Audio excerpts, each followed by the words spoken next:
Hi there, everyone. My name is Mr. Carl, and I am so excited to be joining you on this research journey that you and your partners are going to be taking together.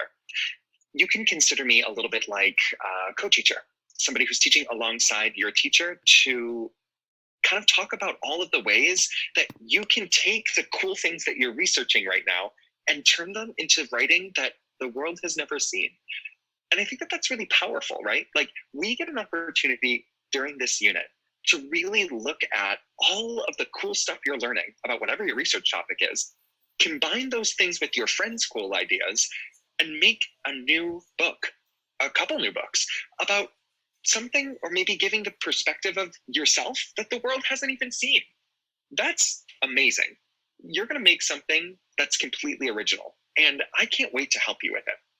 So I know that we've just gotten started with this new research journey, right? And that's great. In fact, as a writer, it's important to know where you are in your journey. Since we're starting off, one of the best things that we can do as writers is we can start by generating ideas about what we might want to write about our research topics. To do this, writers often take an observational lens, meaning that instead of getting to write right away, they take a second to sit back, watch and look, and do a little bit of just writing about their thoughts. These help to prompt bigger, bolder ideas and cool, interesting facts later down the road. Let me give you an example of what I mean. So one thing that we can do is, instead of diving right into the reading of research, right, we can actually stop and observe pictures and videos, if you have access to them, about the thing that we're researching.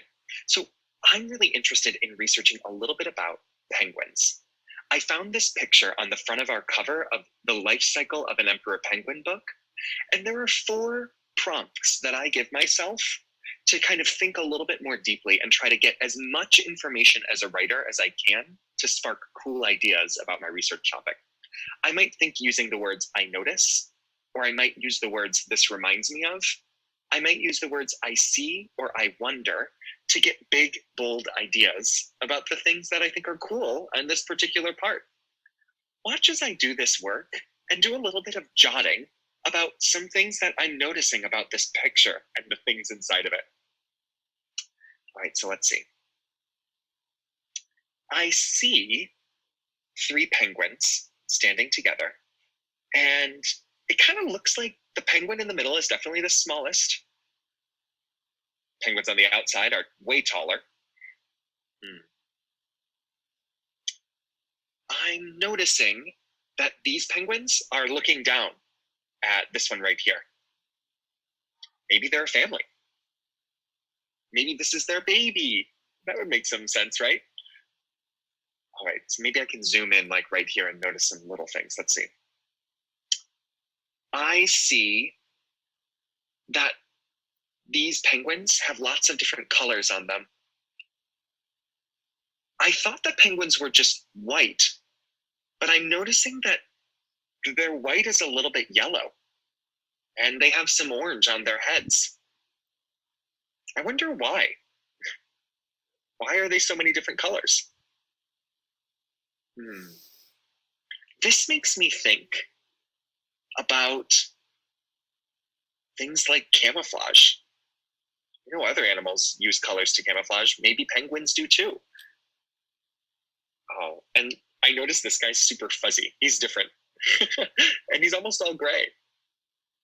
I wonder if all baby penguins look like that. All right, so friends, do you see how I did a little bit of wondering about this picture? I used some of my prompts to try to grow a bunch of ideas. And now that I have these, I can take these ideas and write them on maybe a note card, or I could write them inside of my notebook. I could even write them on a Google Doc if that's where I wanted to store my notes.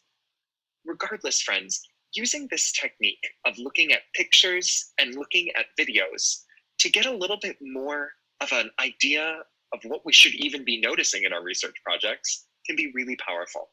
So as you go off today, in addition to maybe doing some reading about your research, be an observer.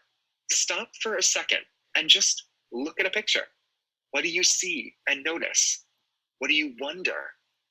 What does this remind you of? All of those prompts can help us to unlock key, exciting things that we might want to later put inside of our writing.